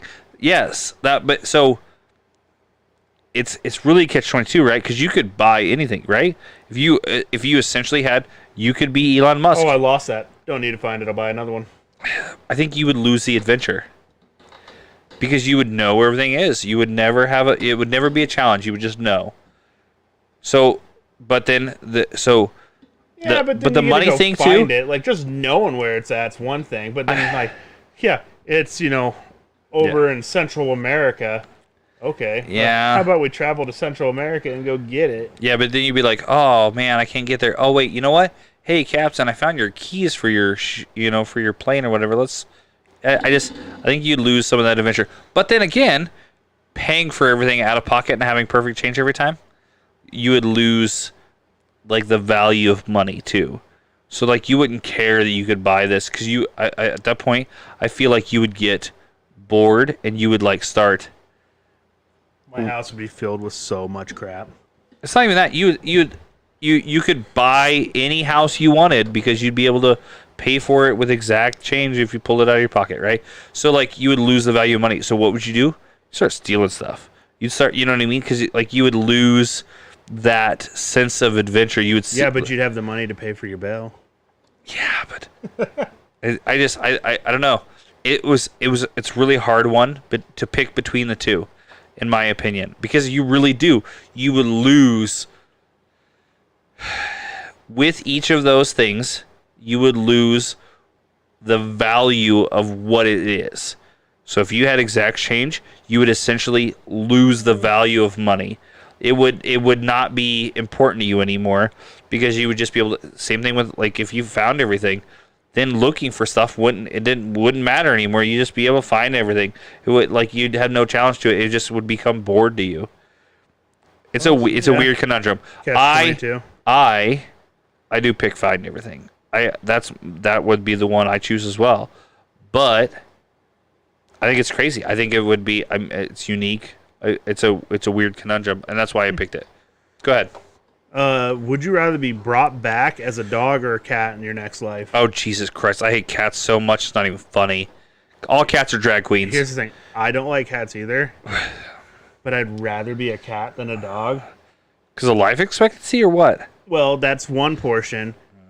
But, like, a dog has all these expectations and people who want you to go chase stuff, catch this, do this. Cats are just jerks. Yeah, and they don't care. They do whatever they want. Cats they are don't drag listen queens. to nothing. I was like, I feel like most people come back and would pick a cat just because it's like, I spent this whole life trying to appease people. I just want to set the world on fire. Yeah. I'd come back as a cat. Cats are diabolical drag queens. Who loves Kitty? Who pet me? Who loves Kitty? But like, in don't this touch life, me. you spend your whole time trying to appease people, and I feel like that's where cats is like, they are just brought back souls that are just like, nope, not this time around. No way, I'm gonna human. make everyone know exactly how I feel about everything. I feel like I'm a people pleaser already, so the dog is the easy choice. But I will say something different. Can you imagine if you were a non-captivity cat? If you were a lion, say you were a lion, and you were like a like the pride lion, like the main male lion. Oh, get out of here. Then you're just out there just getting tail, eating stuff, just ruling the roost. Fun fact, lions can have intercourse up to 100 times a day. Guess what? Me and lions have shit in common. That your sperm's weak and you have a barbed penis so that you can impregnate your spouse? Yes. I knew it! Yes. And we have the same amount of hair. Yeah, no, I don't know. Like, if you were a badass cat, maybe. I just don't. I don't like cats. Yeah. I don't like. Okay, I don't like. That's the point. That's the point. Is I want to come back and make people not like me. Okay. That's fair. We used to have cats. You knew this, right? We used to have a ton. Yeah, I hated your cats then too. Oh yeah. We had a ton of cats. And then all of our cats would have cats, and it was just ridiculous. I think at one time we had like 14 or something ridiculous, some ungodly amount. And so that's why we're done with cats. Except I have an exception to the rule. I told her we could get one cat one time. But there was like a stipulation. It has to be an F4 or higher. So an F4 to an F1 are like domesticated wildcats. That's what it would have to be. So an F1 is one fraternal one fraternal degree removed from a wildcat.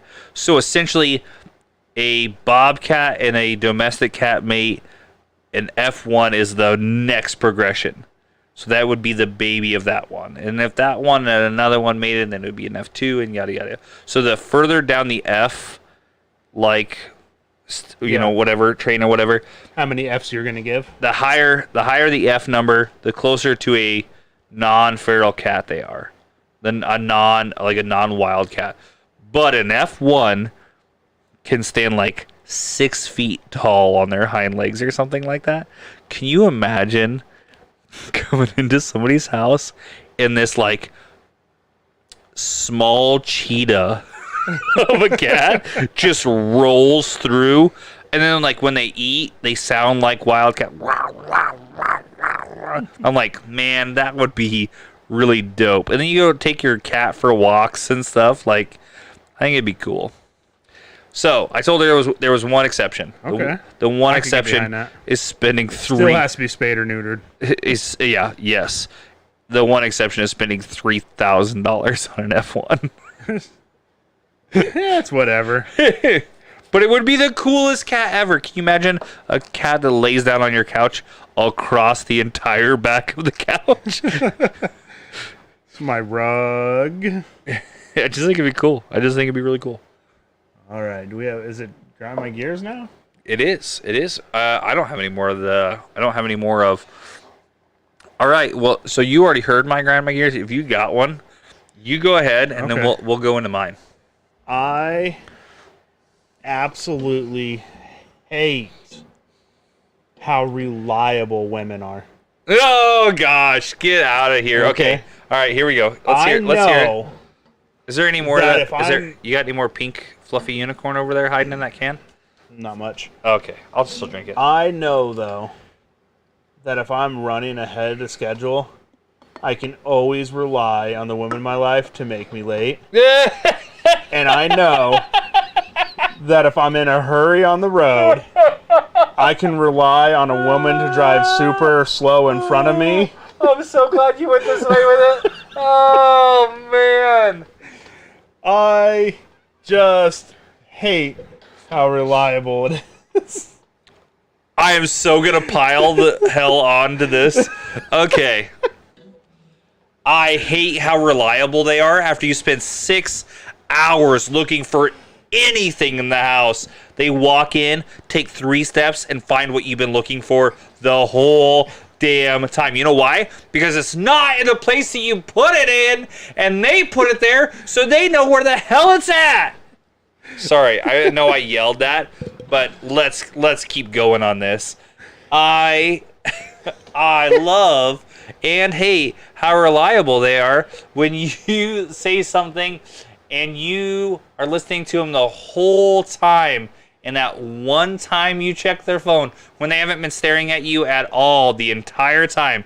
And that one time you grab your phone up off the couch and you look at some text message or something like that, they're like, "You're not even paying attention, are you? Like, you haven't even looked at me this whole time." Okay. I love how reliable they are.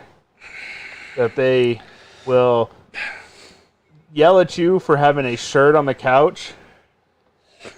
But then when you go to brush your teeth in the bathroom, you have to clear off a spot for the toothpaste. Oh my goodness gracious.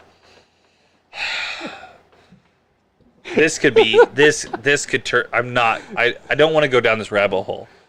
Cuz this whole podcast episode will be like 3 hours long. I'll just keep piling on. You know what else I love? Okay. Is how reliable they are on taking the most ridiculous out of the route way to get anywhere. Like, there is the perfect route to go, and then there is the way that makes no sense, and that's the way we're definitely going. The logic just doesn't add up sometimes. It just doesn't. Okay, you know what? I'll get off that one. I can't. You started a whole thing there. Open a can of worms, did I? Oh man, I don't. You know what? And I wasn't with you at the beginning. You're like, oh, reliable, and I'm like, yeah, they are, and they're there for you, blah blah blah blah blah. And I was like, okay. And I was gonna be like, and then you started it, and I was like, oh, I was about to flip this table over. I have so many things. Let's just talk about how lopsided every relationship is and how double standards aren't a thing except for on the other end of the spectrum. Never mind. We're not going down this. Okay. My other grind gear. I got one. Okay. And then you can go. Okay, go ahead. Okay. So you're gonna pile on this one too. I hate being paid salary now. Oh my God, do I hate being paid salary? Both of us get paid salary. You get paid once a month. I get paid every 2 weeks. But the fact that overtime is like a thing of the past, and that you don't get rewarded for how long you're working, or how late you're working, or how many hours past 4 o'clock, 5 o'clock, or whatever that you're out doing things or whatever. Both of us can get called out for our jobs. Both of us are out late nights and stuff like that. You, however, really do get stuck to 40 hours a week. Yeah. So yours is a little bit So different. mine's not technically salary, but I get like no overtime. It's just stopped. I had an employee, and I'm not going to say the number, but I had an employee that came up to me and he goes, "You know why I like working overtime? Because I'm making X amount of dollars right now." And I was like, "Oh, you know why? You know what? I hate working overtime. You know why? Because like right now, every single hour I work, I make less money the longer I work. That's how it is." Who said "hey hey" to us? Somebody was saying something over on the Tiki Talks, and you missed it. It was me. Oh, okay. I was just making sure it was still working because nothing was coming through. Oh yeah. It's been a little quiet today. It's okay. And yeah, so like it seems like no matter what, like everybody's excited. Like, you know what? I don't mind. I'm out here making time and a half. Blah blah blah blah blah. I just make time. And I make less time the more over 80 hours every 2 weeks. Think about the people in corrections. They're union. They're making double time for overtime. It's not time and a half anymore. It's double time, and they start out at 28 an hour. 28, right? You were saying, oh my God. But I'd be eating that. But they overtime. needed to be union a long time ago, because They were union a long time ago. Just wasn't. But they just weren't doing anything. Well, they and then were, finally but I the don't union know. did something. Well, what happened is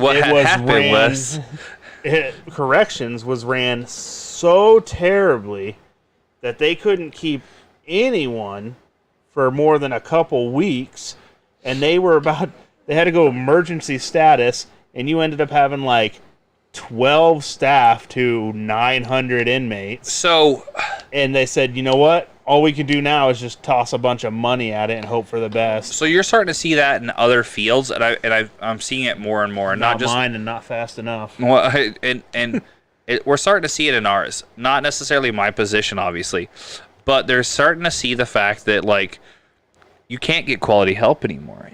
There's something has happened to the workforce, and we've talked about it on this podcast. And I don't want to beat a dead horse anymore. Beat off a dead horse. I'm going to talk about that in a second too. but I don't want to beat a dead horse on it. But like, the workforce has just freaking disappeared. And then so like, where we used to be able to be picky and choosy about who we hired, now we're just hiring almost anybody that applies, just because like, we can't be picky or choosy because we don't know when the next person's going to apply, and whatever, and we're just trying to make it happen. So, and it sucks that we're at that as a culture, but at the same time, a lot of companies created this. Exactly. I mean, they didn't give the benefits, they didn't give the pay, they took advantage. Yep. And then now they are having to. Now they're having to restructure. And now it's almost though where they're having to do it so much that it's not feasible for them to have a business now, because like, now it's like, I'm worth this, and I'm tired of getting paid this. Yeah. Oh yeah. 100%. 100%. And then so you're gonna have the opposite happen now. You're gonna have There's some stuff I'd put up with for $18 an hour. And there's a lot more stuff I'd put up with for $28 an hour. Right. So I also feel like now you're gonna have an overabundance market, to where you're gonna have all these people that are applying and trying to work for this inflated rate that are just garbage employees, and because you've had to not pick and choose for a long time, now it's going to get to a point where like now we are paying these people what they're worth, and it's going to be harder and harder to find these quality employees because all these companies are raising their rates to get these better employees and whatever. And where I kind of like have a love-hate, actually maybe I'm pronouncing it right, Paya got on and said hard to get good Gen Z employees. Yeah. Some gems who are old souls and hard workers, but most want to just be on their phone all day. Yeah. And that's true. Yeah, for sure. But this is where I have the love-hate with unions. We needed unions to get where we are, but at the same time, there is trash employees that the unions, like, they won't fire, they won't go after them because the union they're union protect backed. them. Yep. And it's like, at this point, it's like, listen, he's a trash employee. The people on the union, he's a trash employee, and you're just holding this like, let him go. Yep. For the better good. Because you get one trash employee in there that can't be fired or can't be touched. It's a toxic environment. It's going to make everyone else think, why am I trying so hard when I could just be like this trash employee? Exactly. 100%. I agree with you. All right, well, we didn't need to take down that turn, but yeah, for sure, I completely agree. I just think it's salary. Salary is a thing that should have never existed, because what it really does is it puts good employees, in my opinion, it puts good employees in a spot where the company is able to take advantage of how good those employees are, because they put them in management positions and stuff like that. And then what in a perfect world would probably be good pay if you're only working your 40 hours, then they get all this free overtime out of these employees, and they're not paying them for it because they don't have to pay them, overtime, because they're salaried employees. Stepped out of that legal obligation, hourly overtime has to be paid, stuff, blah blah blah blah. It makes it to where, because then they take it, this is not a union position, because it's like, how does the union protect some employees but not all employees? And it's just like there's those levels. It's just weird. It's a super shit deal, because realistically it gets. And I'm not just being particular with my field. I know other fields are like this too, but it gets to the point where, like, as a supervisor, you have employees that are making more money than you, and the reality of it, I feel like, should be that you, as a supervisor, should make more than anybody else, and you are their supervisor, that you are their boss, essentially. I don't want to say the word boss. If they're making more than me, it's because they're working more hours. If we're working the same and they're making more than me, get out of here. Yep, I completely agree. Okay, so that's enough of that. You got one more for us, right? This one's just pretty. I mean, it's annoying, Yeah. and it's a generational thing again. Yeah. There's certain bills that I have to pay, and they don't offer online pay. They don't offer, it's either cash or check. So obviously you write check, Yeah. and then they take 6+ weeks to cash. Oh that my check. gosh. And you forget about I it. freaking hate it. Like, cash the check. Yep. So Cash that check. So here's something that kind of goes along with this that I don't deal with anymore. I a little bit with my current work, a tiny bit, but not in a real way. But when I was a general contractor, there was certain businesses that would only pay out certain things quarterly and stuff like that. To where there was times where I didn't get a check for like 3 months from them for work that was done and stuff like that. And it's like, are you kidding? And then obviously it takes forever to clear and stuff like that. What what are you doing? What, but then this is another one. Like, I gave you a piece of paper with a date on it. Put it in the bank. What are you Like, doing? I'll give you like a week or whatever, but I can't remember that long. Yeah. Well, and then I sit there and look at it, I'm like, I feel like I don't have this much. and then if you realistically we should have all been taught in school and stuff like that how to keep like a checkbook and stuff like that. But anymore, a lot of us don't do that. Electronic. You got Apple Pay. You got exactly. Venmo. I learned how to budget a check in high school, but it didn't have Venmo in there. It didn't have Apple Pay. It didn't have different things like that. Like, it's just. Yep, it's a different world the anymore. Checkbook's just outdated at this point, but it's a necessary one. Yeah, because exactly. There's still like our rent. We still pay with a check, almost. Probably 80% of the time, we still pay our rent with a check, So, I agree. So, there was, when I was in college, and I paid rent, I used a check, and I got so tired, because it wasn't just a couple weeks, it was months he wouldn't cash this check. And I stopped sending my rent checks in until he cashed them. And I think I got like 4 months free, because he never even came back and asked me about anything. Oh, He'd cash it. I'm like, okay, here's your next one. And he just never said anything. Like, I was like, I don't know how you're running your business here. But it's like, I just got so sick of trying to pay attention to it. I had something that went along with this too, and I don't remember what it was. I don't remember now. Okay, it doesn't matter. Well, I guess that's kind of the episode. Yeah.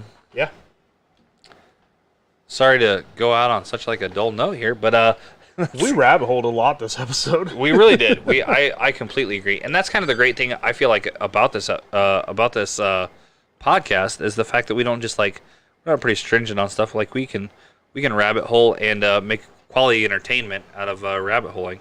I'm excited. I definitely want to do this throwback thing, and we'll probably forget about it next week. We've had some segments that have definitely fallen flat, like the love letters to inanimate objects. That one lasted 2 episodes, maybe fell flat.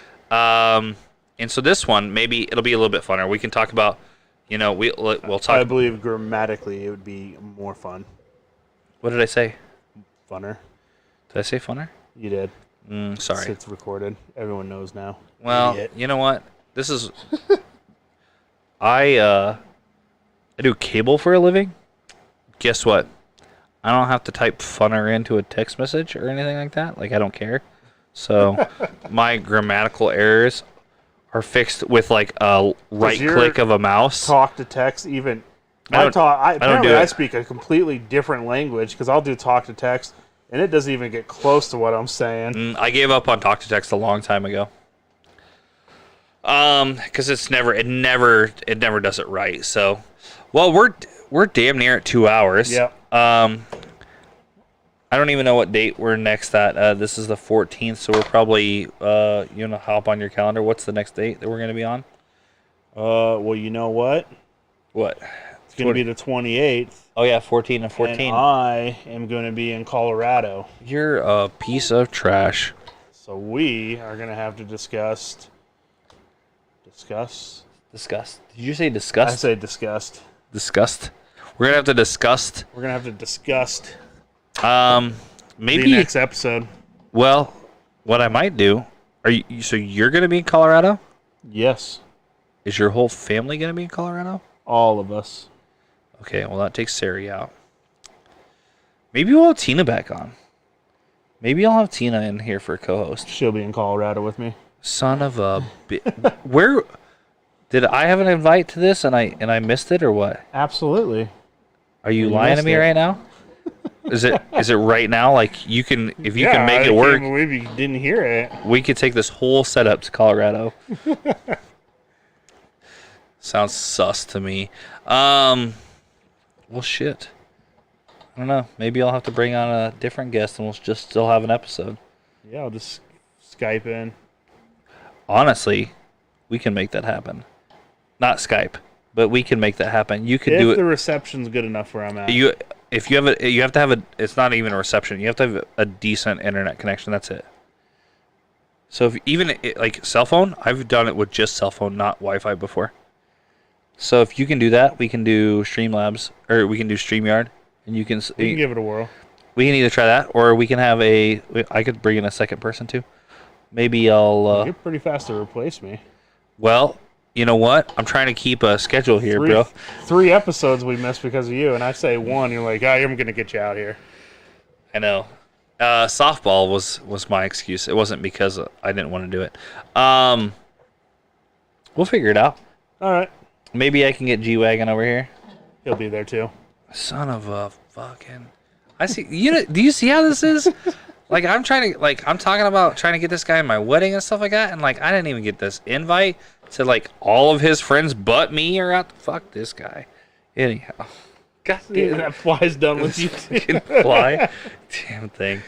All right, guys. Thanks for tuning in to this. What episode are we 16. on? This 16. is 16, but it's probably week 40.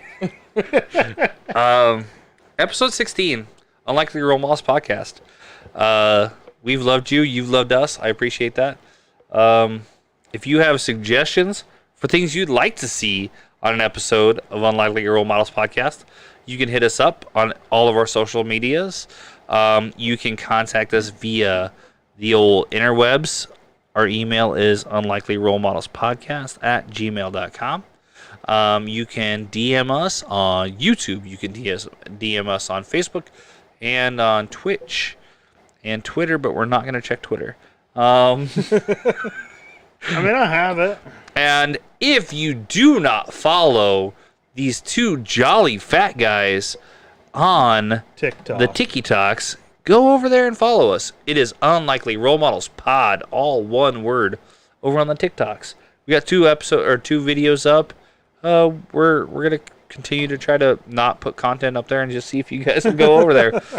We're terrible about putting videos on that, but we don't live close enough together to do like daily it really video does. stuff. Well, it's 40 minutes, right? 35, 40 minutes, right? Yeah. We live far apart, and both of us have fairly busy lives, and so it's honestly it's a fact that like it's kind of a miracle you see us every 2 weeks as it is. This is our hangout time anymore. So, and we don't shoot TikToks because we show up not ready to go 5 minutes before the episode usually, and we just kind of wing I it. do want to have one where like, why it's still nice out, where I show up earlier and we just like grill out and then come to the show. Yeah, that'd be great. I'd really enjoy that. We still have to do that bucket truck one too. I can make that happen. Absolutely. But yeah, we'll get there. We're just trying to find our feet still. We're rabbit holing again. It's taken a year, but we've done it. So you know what? That's what we're great about. It's 2 hours. I don't know what it is. We're but there. We're at 155. I've been I'll Shane. help you. I've been Shane. And you've been Kyle. Just Kyle. AKA. Oh yeah, no. Do I have to say the whole thing again? Okay. I've been Shane, aka the Horny Gnome, without a beard, by the way. We didn't talk about that. Go ahead. And I am Kyle, just Kyle. And we've been on Unlikely Role Models podcast. And we love you. You love us. Peace.